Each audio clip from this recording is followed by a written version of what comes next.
एक छोटी सी कहानी जो हमें हमारा खुद का परिचय करवाएगी। एक सन्यासी सारी दुनिया की यात्रा करके भारत वापस लौटे, एक छोटी सी रियासत में मेहमान बनकर।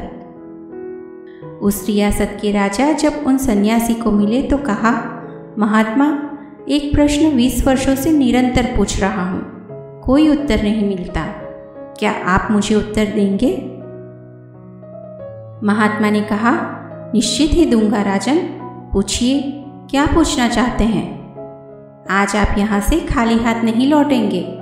उस पर राजा ने कहा, मैं ईश्वर से मिलना चाहता हूँ, आप मुझे ईश्वर को समझाने की कोशिश मत करना, मैं सीधा उनसे मिलना चाहता हूँ। उस पर महात्मा ने कहा, अभी मिलना चाहते हो कि थोड़ी देर ठहर कर मिलोगे?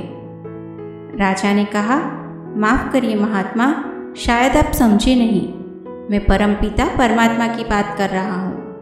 आप यह तो नहीं समझे कि मैं किसी ईश्वर नाम के व्यक्ति की बात कर रहा हूँ। जो आप कह रहे हैं कि अभी मिलना है कि थोड़ी देर रुक कर मिलना है। उस पर महात्मा ने कहा, राजन, भूलने की तो कोई गुंजाइश ही नहीं है, मैं तो 24 घंटे ईश्वर से ही मिलाने का काम करता हूँ, इसीलिए पूछ रहा हूँ कि अभी मिलना है कि थोड़ी देर रुक सकते हैं। राजा ने हिम्मत करके कहा कि मैं अभी मिलना चाहता हूँ, आप मुझे बस मिलवा दीजिए।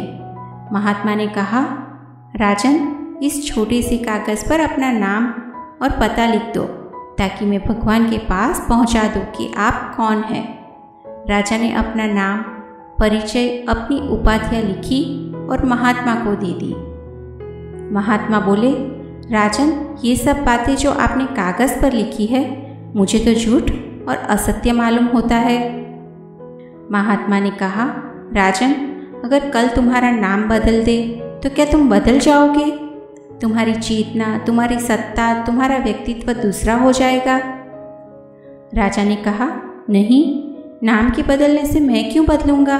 नाम नाम है, मैं हूँ। तो महात्मा ने कहा, एक बात तो तय हो गई कि नाम तुम्हारा परिचय नहीं है, क्योंकि तुम उसके बदलने से बदलते नहीं। आज तुम राजा हो, कल गांव के भिखारी हो जाओ तो क्या बदल जाओगे? उस पर राजा ने कहा, नहीं महात्मा, राज्य चला जाए, भिखारी हो जाऊं, लेकिन मैं क्यों बदलूंगा? मैं तो आज जो हूँ वहीं रहूँगा, राजा होकर भी जो हूँ, भिखारी होकर भी वहीं रहूँगा। तो महात्मा ने कहा कि तब तो दूसरी बात भी तय हो गई कि राज्य भी तुम्हारा परिचय नहीं है। अब राजन, तुम्हारी उम्र कितनी है? राजा ने कहा, 40 वर्ष। महात्मा ने कहा, तो 50 वर्ष के होकर तुम दूसरे हो जाओगे। 20 वर्ष या जब तुम बच्चे थे तब दूसरे थे। इस पर राजा ने कहा, नहीं, उम्र बदलती है, शरीर बदलता है, लेकिन मैं तो जो बचपन में था, जो मेरे भीतर था, वह आज भी है। उन महात्मा ने कहा, फिर उम्र और शरीर भी तुम्हारा परिचय नहीं है?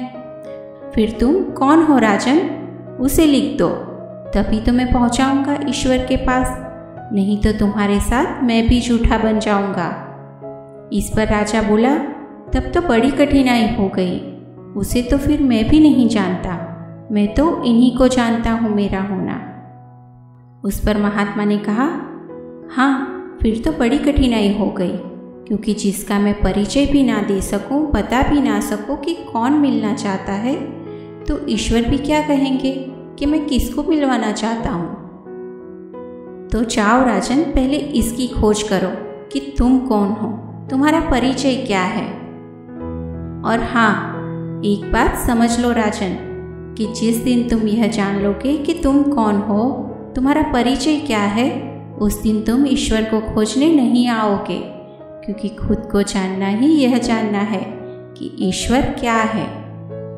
दोस्तों, कहने वाले ने क्या खूब कहा है, ईश्वर कोई शब्द नहीं जो तुम्हें पुस्तक में मिलेगा, ईश्वर मूर्ति भी नहीं जो तुम्हें मंदिर में मिलेगी, और ना ही ईश्वर मनुष्य है जो तुम्हें समाज में मिलेगा। ईश्वर तो जीवन है जो तुम्हें अपने भीतर ही मिलेगा। कहानी आपको पसंद आई हो तो कहानी से जुड़े आपके अभिप्राय कमेंट सेक्शन में ज़रूर लिखिएगा।